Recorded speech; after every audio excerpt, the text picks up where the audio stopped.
2014 বিশ্বকাপে হংকংয়ের কাছে হেরে গিয়েছিল বাংলাদেশ। সেই দুঃখ আজও ভুলতে পারেনি সমর্থকরা। 11 বছর পর আবারও একই প্রতিপক্ষ সামনে। প্রশ্ন একটাই, এশিয়া কাপে এবার কি বদলা নিতে পারবে লিটন দাসের বাংলাদেশ? দুদিন আগে শুরু হয়েছে এশিয়া কাপ, কিন্তু টাইগারদের যাত্রা শুরু হবে আজ থেকেই। আবুধাবিতে মাঠে নামছে বাংলাদেশ, প্রতিপক্ষ হংকং। ওপেনিংয়ে নিশ্চিত করেই থাকছেন তানজিদ হাসান ও পারভেজ হোসেন ইমন। দুজনের ব্যাট থেকে এবছর এসেছে প্রচুর ছক্কা, চলছে ছক্কার প্রতিযোগিতাও। তানজিদ মেরেছেন 23টি, পারভেজ 22টি। কে এগিয়ে যাবেন আজ, সেটিও হতে পারে দেখার মতো লড়াই। তিনে নামবেন অধিনায়ক লিটন দাস, দুর্দান্ত ফর্মে আছেন তিনি। শ্রীলঙ্কা সিরিজের সেরা খেলোয়াড়ের পুরস্কার জেতার পর নেদারল্যান্ডসের বিরুদ্ধেও ছিলেন সেরা। শুধু তাই নয়, এবছর আন্তর্জাতিক টি-20তে বাংলাদেশের হয়ে সর্বোচ্চ রানও তার। 15 ম্যাচে 417 রান, স্ট্রাইক রেট 135।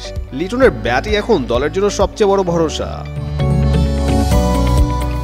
4-এ দেখা যেতে পারে তাওহিদ হৃদয় কিংবা সাইফ হাসানকে। যদিও সাম্প্রতিক সময় হৃদয়ের চেয়ে সাইফ কিছুটা এগিয়ে থাকবে তার বোলিংয়ের জন্য, তবে শেষ মুহূর্তে উইকেট বিবেচনায় রেখে হয়তো সাইফের পক্ষে আসতে পারে সিদ্ধান্ত। সাইফের পর থাকবেন বাঁহাতি শামীম হোসেন ও উইকেট কিপার জাকের আলী অনি। দুজনের ব্যাটিং এর সঙ্গে ফিল্ডিং আর বোলিং এর বাড়তি সুবিধাও মিলতে পারে। 7 নম্বরে থাকবেন অলরাউন্ডার শেখ মাহিদি, যিনি ব্যাটে বড় ইনিংস খেলতে না পারলেও স্পিন আক্রমণে যে গুরুত্বপূর্ণ ভূমিকা রাখবেন তা নিশ্চিত করেই বলা যায়।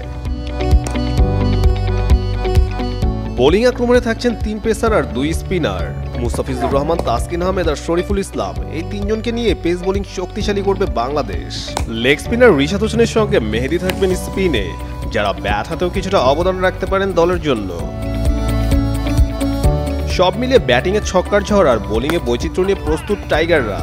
কিন্তু আসল প্রশ্ন থেকেই যায়, 2014 সালের সেই পরাজয়ের ক্ষত কি মুছে ফেলতে পারবে বাংলাদেশ? 11 বছর পর কি বদলা আসছে আবুধাবির মাটিতে? কাজী সাকলাইন আহমেদ, যুগান্তর স্পোর্টস।